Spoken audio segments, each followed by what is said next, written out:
그 어떤 10분보다 알찬 10분 뉴스하이킥 합타임 200만 요정 오윤혜 씨가 나와 계셔야 되는데 지금 제 옆에는 헬마 임경빈 작가 다시 나오셨습니다. 안녕하세요. 안녕하세요. 윤혜 누나 어디 간 거임 유유. 와 헬마 또 나온다. 이 두 반응이 엇갈리고 있습니다. 네. 사실 이제 오윤혜 씨 같은 경우는 뭐 우리 이제 프로그램에서는 200만 요정이지만 저한테는 이제 퇴근길 요정이거든요. 저도 그러시네. 퇴근길에 이제 항상 이제 같이 듣고 있어가지고 네네네. 즐거운 마음으로 듣고 있는데 오늘 제가 이 자리에 나오니까 안타까워하시는 분들이 더 많은 것 같네요 보니까. 아무래도 주인장이셨으니까 오윤혜 씨가 건강상의 이유로 부득이 휴가를 좀 내셨어요. 아마 다음 주 초까지는 뵙지 못할 것 같아서 급하게 임경민 작가에게 SOS를 쳤습니다. 응해주셔서 SOS에 응해주셔서 감사합니다. 제가 아니면 하이킹 누가 지키겠습니까? 이런 사명감 좋습니다. 예. 손뜨개님 오윤혜 어디 갔냐? 오염수 막으러 일본 갔나? 요즘 워낙 오염수에 저거 진짜일 수도 있을 것 같아요. 건강상의 문제입니다. 예. 정말 불러만 주면 나는 시찰당 간다 이렇게 얘기하셨거든요. 맞아요. 어제도. 예. 그러니까 엄마 두 아이를 키우는 엄마로서 애들 이제 생선 못 먹인다 이러면 이런 걱정을 굉장히 많이 하고 계시죠. 퇴근길에 합타임 이렇게 계속 보셨죠? 네, 어떠셨어요? 항상 같이 하고 있습니다. 예, 오늘 이렇게 우리 본방에서 다뤘던 뉴스를 조금 더 가거나 아니면 네. 새로운 뉴스를 또 오윤혜 씨가 갖고 와서 본인이 얘기를 하거나 질문을 하시거나 하셨는데 오늘 어나더 뉴스 신세계 네. 또 한 번의 뉴스 신세계 어떤 거 주제 갖고 오셨습니까? 오늘 이제 신세계에선 다루지 않았는데 어떻게 보면 굉장히 좀 중요할 수도 있는 뉴스입니다. 윤석열 대통령이 오늘 코로나19에 대해서 비상사태 종식 선언을 했는데요. 뭐 이렇게 되면 이제 저희가 이제 2020년 초부터 지긋지긋하게 겪어왔던 코로나19 이제 사태가 사실상 정부 차원에서는 이제 종식 단계로 넘어가는 그런 과정이 되겠습니다. 오늘 발표한 게 보니까 다음 달 1일부터 해가지고 확진자의 7일 격리 의무가 5일 권고로 전환이 되고요. 네. 그리고 뭐 해외 나가셨던 분들은 입국 후에 PCR 검사하는 거 권고하던 것도 이제 해제를 하고요. 그리고 그동안 이제 병원 갈 때마다 마스크 쓰셨던 불편이 좀 있으셨는데 병실이 있는 병원만 마스크를 계속 착용을 하고 나머지 그러니까 동네 병원 같은 경우는 실내 마스크 착용 의무가 해제됩니다. 약국에서도 해제가 되겠습니다. 권고로 바뀝니다. 네. 이런 내용들 있었습니다. 자, 뭐 여전히 사실은 뭐 이제 엔데믹 선언이다 뭐 이렇게도 이야기를 하기도 하는데 근데 오늘 그래서 많은 의료인들 네. 만나서 이렇게 격려하고 국민 여러분들이 해낸 거다. 여기까지는 좋은데 1절만 하셨으면 어땠을까 싶은데 비공개 회의에서 이것도 생중계 됐거든요. 소위 중대본 회의 모두 발언 생중계를 했어요. 그런 그렇습니다. 다음에 생중계가 끝난 다음에 비공개 회의에서 했던 얘기를 이도훈 대통령실 대변인이 네. 브리핑을 했죠. 브리핑을 했는데 그 내용이 좀 논쟁적인 부분들이 많아가지고 제가 좀 가져와 봤습니다. 네네 소개 좀 해주시죠. 일단 공개했을 때도 걸린다 싶은 부분들이 이제 언론 기자들한테는 이제 보이는 부분이 있었어요. 일단 뭐라고 했냐면 K 방역이 사실은 과학적 데이터에 전혀 기반하지 않은 것이다. 이런 전혀 발언을 기반하지 않았다. 네, 전혀 기반하지 않은 것이다라고 말씀하셨고 여기서 말하는 이제 K 방역은 윤석열 정부의 방역을 뜻하는 건 아니고요. 이제 문재인 정부의 방역 그때는 이제 우리가 K 방역이라고 했었기 때문에 네. 과학적 데이터에 전혀 기반하지 않는 것이다라고 해서 사실 밑자락을 깔아뒀던 셈인데 네. 그런데 이제 더 문제가 된 건 이제 말씀하셨던 대로 비공개로 전환된 뒤에 한 발언들 굉장히 좀 그 강도 높은 발언들이 많이 나왔습니다. 네. 윤석열 대통령이 엄밀히 평가하면 자유로운 국민의 일상과 소상공인의 영업권, 재산권 그리고 의료진의 희생을 담보한 정치 방역이었다. 합격점을 주기 어렵다. 뭐 이런 얘기를 했고요. 그리고 이제 윤 대통령이 이제 지적했던 것 중에 청와대나 정부의 컨트롤 타워를 전문성이 아니라 이념적 성향을 가진 인사들이 맡았다. 이런 것들. 그리고 신도들의 반발로 인한 부작용이 뻔히 보이는데도 법무부 장관이 대구 신천지 본부를 압수수색하라고 공개 지시했던 거 이것도 문제였다라고 지적을 했고요.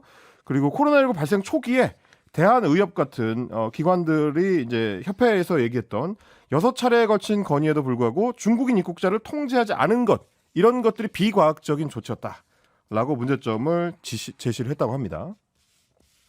정경 청장님이 이 이야기를 어떻게 들으실지 저는 참 좀 마음이 아프네요. 그러니까 사실은 저희가 K 방역이라고 하면 윤석열 정부에서는 소위 이제 과학 방역이라고 전환하는 호칭을 붙였었는데 지금 우리 국민들이 이제 과연 그걸 얼마나 받아들이고 있을지도 좀 의문이고. 많은 국민들은 그걸 각자 도생 방역이라고 생각을 하셨어요. 그리고 어제 사실 김민하 평론가도 그 부분을 지적을 했는데 대통령의 화법 중에 트럼프 전 미국 대통령 식으로 네. 일단 규정을 하면 그것이 곧 사실이 된다라고 생각을 하는 것 같은 이런 식의 규정이 좀 뭐 문제가 있다라는 판단을 할 수밖에 없어요. 이게 K 방역이라고 속칭을 합니다만 사실은 그거는 이제 정부가 혼자 이뤄낼 수 있는 것도 아니고 우리의 어떤 의료 역량 그리고 의료진들의 고민과 고생이 함께 했기 때문에 이게 가능했던 거고 그리고 모든 정부의 정책이라는 건 연속성을 가지고 있는 건데 마치 지난해 5월 10일 이후로 딱 잘라서 방역 조치가 완전히 달라진 것처럼 대통령이 이런 식으로 호도하는 거는 바람직하지 않다. 그 부분을 좀 말씀을 드리고 싶고요. 그리고 이제 그런 어떤 객관적 평가, 대통령의 자주 하는 말 중에 과학적인 평가를 하려면 뭐 대통령이 좋아하는 과학적 평가 중에는 예를 들면 여론조사가 있을 수 있겠죠. 네. 지난해 7월 26일부터 27일까지 이틀에 걸쳐서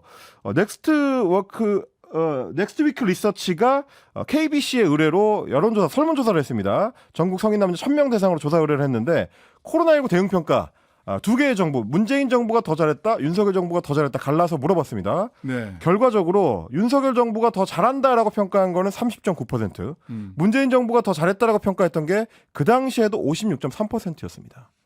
그러니까 객관적으로 대통령이 좋아하는 객관적 과학적인 평가만 보더라도 국민들의 평가는 이렇게 갈라져 있는데 K방역은 다 잘못됐고 1년 정도 지난 소위 이제 윤석열 정부식의 과학방역이 더 잘 됐다라고 평가하기엔 너무 섣부른 거 아닌가. 저는 좀 그런 생각을 했습니다. 네. 백경란 질병청장 과학방역 하겠다고 하셨다가 7개월 만에 자리 그만두셨죠. 그때 국회에 출석해서 기본적인 방역 상황이라든지 질병청에 대한 파악 제대로 안 돼 있었고요. 그리고 당시 동생이 우리 누나가 질병청장인데요 하면서 정부에다가 납품하는 용품 회사 그렇습니다. 입사하는데 우리 누나가 질병청장입니다라고 얘기하고 입사 지원서 썼던 사례도 있었고요.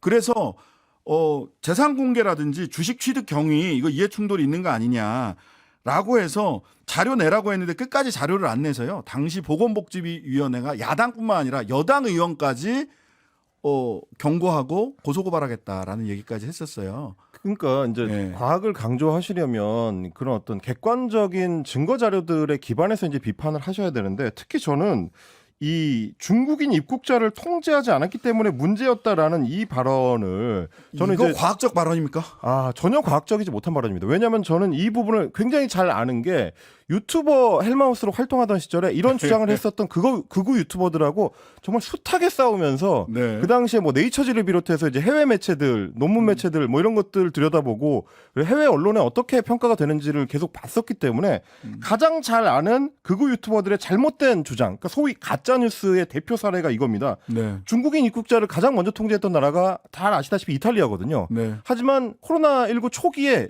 이탈리아에서 얼마나 큰 어려움이 벌어졌고 결국은 소위 말하는 이제 셧다운까지 시작이 됐었는지를 다 기억하실 거예요. 네. 그 뒤에 입국 금지했던 스페인 사례, 그리고 미국도 발빠르게 입국 금지를 한 편이지만 역시 마찬가지로 미국에서 어떤 일이 있었는지. 그러니까 이거는 중국인 입국자를 입국 금지를 공식적으로 하느냐 마느냐가 그 당시 상황에 영향을 미치지 않는다는 거는 많은 과학적 근거 자료들을 통해서 이미 입증된 사안입니다. 이걸 대통령이 다시 코로나 3년 지난 뒤에 다시 끄집어내서 가지고 오는 거는 과학적이지 못하다. 라는 말씀을 좀 드리고 싶고요. 네. 아까 이제 윤석열 정부 초창기의 방역 문제를 짚어주셨는데 그래서 대통령은 기억 못하실지 모르지만 언론 매체들은 적시를 한 게 뭐였냐면 그 당시 유행하던 우리 국민들 사이의 유행어가 과학 방역이 아니라 각자 도생 방역이다. 네, 각자 도생 방역이라고 했어요. 그렇습니다. 1년밖에 안 지났기 때문에 국민들이 까먹지 않습니다. 대통령만 까먹으셨는지 모르겠는데 말씀 좀 드리고 싶습니다. 예, 그리고 저는 일단 이걸 보고서 진짜 정경 청장님 하얗게 센 머리가 먼저 생각이 났고요. 말하자면 전부 다 이 과학적 실력을 갖고 있지 못한 사람이 정치적 이유 때문에 질병청장을 했다라고 하는 정경 청장에 대한 굉장한 공격이잖아요. 실은. 네. 그런데다가 문재인 정부의 이념적 정치방해의 피해자는 국민이다라고 하는데 약간 좀 슬펐어요. 그러면 K방역에 자부심을 느꼈고 또 K방역 때문에 혹시 다른 사람에게 피해를 줄까 봐 마스크를 쓰고 그렇게 조심조심 살았던 그 많은 국민들은 문재인 정치방역에 가스라이팅 당해서 그렇게 살았던가? 나는 그랬나 그러면? 뭐 이런 좀 서글픈 생각이 들었습니다. 솔직히. 2022년 11월 17일자 의료 전문 매체 청년의사의 제목은 이렇습니다. 기사 제목이 한국 전략이 옳았다. 코로나19 최저 사망률이 증명이라고 되어 있습니다. 네. 주장을 하실 때는 객관적 근거에 기반해야 된다. 우리나라의 알겠습니다. 지난해 사망률은 코로나19 사망률은 0.13%고요. 세계 최저 수준입니다. 네, 빈자리 채워주신 임경민 작가에게 다시 한번 감사드립니다. 3부에서는 배진교 정의당 신임 원내대표와 인터뷰하도록 하겠습니다. 오늘의 앞타임은 여기까지. 고맙습니다. 감사합니다. 하루 종일 기다려지는 진짜 시사. 평일 저녁 6시 5분 신장식의 뉴스 하이킥.